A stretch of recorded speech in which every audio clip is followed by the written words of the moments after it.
जी बिल्कुल दुरुस्त, ऐसे ही है। वो जिद्दी है, हठधर्म है, खुदसर है। उसने मुफ्त मशवरा नहीं माना था, बल्कि वो किसी की भी नहीं मानता। ये आपका ही कहना नहीं, और भी है जिनका यही मानना है। मसलन बिलावल भुट्टो ने फरमाया कि पीटीआई ने हमसे हिमायत मांगी ही नहीं। खुर्शीद शाह साहब ने कहा है, हमने तहरीके इंसाफ को ऑफर की थी कि वो हुकूमत बनाए, हम साथ देंगे, लेकिन इमरान खान नहीं माने। शेर अफजल मरवत ने इंकशाफ किया कि आसिफ अली जरदारी ने मुक्तदरा से अटियाला जेल में जाकर इमरान खान से मुलाकात की इजाजत ले ली थी। वक्त भी तय हो गया था, लेकिन जब इमरान खान को इतला दी गई तो उन्होंने साफ इनकार कर दिया। सदर अलवी ने सदारती इख्तियार इस्तेमाल करके इमरान खान की सजाएं मुआफ करवाना चाहिए, लेकिन उन्होंने कहा नहीं, मुझे ऐसी मुआफी नहीं मंजूर। अदालतों में मुकदमात लड़कर सजाएं खत्म करवाए गए। सो आपका कहना गलत नहीं, बल्कि बिल्कुल ऐसे ही है, इसलिए जेल में है, वरना वो भी आज सुकून से लंदन में कयाम पजीर होता, आराम से यूरोप और अमेरिका में शौकत खानम और नमल यूनिवर्सिटी के लिए फंड रेजिंग कर रहा होता और पाकिस्तानी कौम से कह रहा होता कि जब तुम हकीकी तब्दीली के लिए तैयार हो जाओगे तो मैं वापस पाकिस्तान आ जाऊंगा। तब तक तुम जानो और जालिम माफिया, तुम जानो और करप्ट सियासतदान, मुझे क्या पड़ी कि मैं तुम्हारे मुस्तकबिल की खातिर अपने आराम और सुकून को तबाह करूं। वो भी नवाज शरीफ और दीगर बैरून मुल्क लीडरों की तरह कभी कभार पाकिस्तान में सरगर्म अमल जनूनी वर्कर से वीडियो कॉन्फ्रेंस से खिताब करके उनको बताता कि पाकिस्तान का निजाम कितना करप्ट, उस पर अशराफिया की कितनी गिरफ्त, उसमें अंधी ताकत का राज। इसलिए वो घर घर जाकर लोगों का शऊर बेदार कर, जब कौम करोड़ों की तादाद में बाहर निकलकर उसे आवाज देगी तो वो अगली फ्लाइट में मुल्क में हकीकी तब्दीली की क़यादत करने पाकिस्तान पहुंच जाएगा। तब तक उसका पाकिस्तान में आने का कोई फायदा नहीं। वो बाहर बैठकर कराची शौकत खानम की तकमील के बाद कोयटा, मुजफ्फराबाद और गिलगित में भी शौकत खानम के कयाम की मंसूबाबंदी कर रहा है।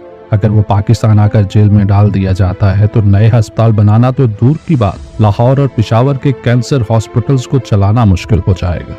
वो वर्कर्स को बताता कि अगर वो पाकिस्तान आ जाता है तो ये सब फलाही और रफाही काम ठप होकर रह जाएंगे। इसलिए सरेदस्त इंसानियत की खिदमत के मिशन को जारी रखने के लिए उसका पाकिस्तान आना हिकमत के खिलाफ।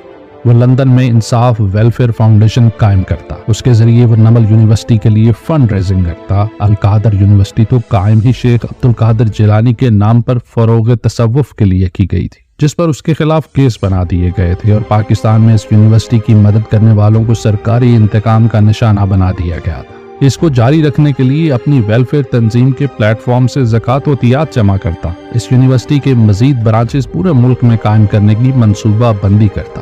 ये कोई राज नहीं कि उसको हाइकिंग का कितना शौक है। वो भी अपने बेटों के साथ कभी फ्रांस तो कभी स्विट्जरलैंड में हाइकिंग किया करता, कभी बर्फानी पहाड़ों पर तो कभी सरसब्ज वादियों, बहते दरियाओं, खुशनुमा झीलों और नीलगू साहिलों पर सैरो सयाहत करते हुए अपने कासिम सुलेमान के साथ तस्वीरें सोशल मीडिया पर जारी करके पाकिस्तान में उन कारकुनों की अकीदत को महमेज बख्शता रहता जो उसको मुर्शद के लक़ब से पुकारते।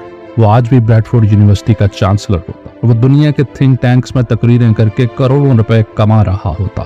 वो आजकल अपने कासिम की शादी का एहतमाम कर रहा होता और यूरोप के दिल पेरिस में उसके वलीमा में 4-5 हजार पाकिस्तानी शरीक होते और शादी हो जाती। और नून लीग की क़यादत और पाकिस्तान की एस्टेब्लिशमेंट उसमें हजार लोगों की शिरकत देखकर हसद की आग में जल जाती।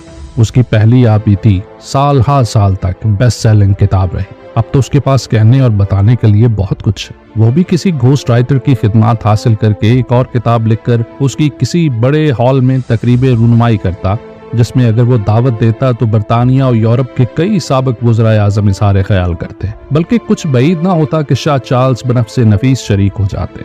अगर वो ना भी आते तो उनके बेटे वलीअहद प्रिंस विलियम्स तो बहरहाल शरीक हो ही जाते। वो भी सर्दियों में अरब ममालिक के दौरे रख लेता, जबकि गर्मियों के दिन बरतानिया, अमेरिका, कनाडा और यूरोप में गुजारकर सैर फिलर्स का हुक्म बजा ला रहा होता। ऑस्ट्रेलिया वाले तो उसके पुराने फैंस हैं, मलेशिया और तुर्की वाले तो उसके नाम के गुन गाते हैं। वेस्ट एशिया के मुसलमानों में इसकी शोहरत कोई राज नहीं। सो जब यूरोप और अमेरिका से दिल भर जाता तो उन ममालिक का रुख कर लिया करता। लेकिन वो पागल है, वो जिद्दी है, वो हठधर्म है, वो खुदसर है, वो किसी की नहीं मानता। वो कहता है कि मैंने अपने मुल्क में ही जीना और मरना है। वो कहता है मैं मर जाऊंगा मगर असूलों पर समझौता नहीं करूंगा। जेल में रूखे सूखे दिन गुजार लूंगा, लेकिन पाकिस्तान के अवाम के जमहूरी हकूक की जद्दोजहद से दस्तबरदार नहीं हूँ। डील नहीं करूंगा, एनआरओ नहीं दूंगा, समझौता करके हुकूमत नहीं लूंगा, सदारती इख्तियार से मुआफी नहीं लूंगा। भला ये कोई अक्लमंदी की बात है?